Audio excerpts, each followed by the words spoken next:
మతోన్మాదం అనేది ఏ మతంలో ఉన్న ప్రమాదమే. అది హిందూ మతంలో ఉంటే ప్రమాదం, ముస్లిం మతంలో ఉండే ప్రమాదం.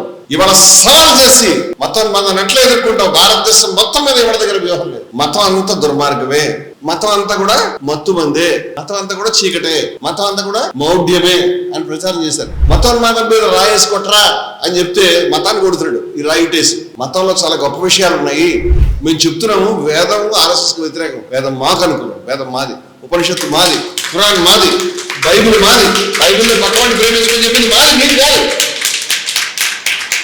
యేసుక్రీస్తు పొరుగువాడిని నీకు వల్లే ప్రేమించమని, నీ వల్లే నీ పొరుగువాడిని ప్రేమించమని చెప్పాడు. ఆ పొరుగువాడు హిందూ అయితే ప్రేమించొద్దని చెప్పాడా? హిందూ అయితే ద్వేషించమని చెప్పాడా? చెప్పలేదే. అంచేత యేసుక్రీస్తు మావాడు. ఇలా ఎవరైతే ద్వేషించమని చెప్తారో వాళ్ళు మావాళ్ళు కాదు. ఖురాన్లో ఏం చెప్పారండి? ఒక మనిషిని చంపితే మానవ జాతి అంతని చంపినట్టు అని చెప్పలేదా? సత్కారం అంటే తూర్పుకి పడవలకి ముఖాలు తిప్పినట్టు కాదని ఆయత్తు లేదా? పాఠశాలల గురించి, స్త్రీల గురించి, మహిళల గురించి నీ ప్రాణాన్ని ఏమని చెప్పలేదా? అది మేము. అందుకని మేము ఖతిజ్ఞాసులం, మేము జిహాదీలం, మేము సన్యాసులం, మేము సత్యాన్యాసులం. మేము క్రీస్తు చెప్పినటువంటి, ఆయన చెప్పాడు సిలువ తీసుకుని నా వెనకాల నడిస్తే వాడు క్రైస్తవుడు అవుతాడు. అంతేగాని బాప్తిస్మం తీసుకుంటే క్రైస్తవుడు అవడు. నా వెంబడి సిలువ తీసుకుని నడిచినవాడు నా వాడని చెప్పాడు. Yes we're here. న్యాయధ్వజవాదులుగా నిలబడ్డానికి ఖురాన్ చెప్తుంది, మేము కూడా చెప్తున్నాం. తత్వ యుద్ధాలు చేస్తామని కృష్ణుడు చెప్తున్నాడు.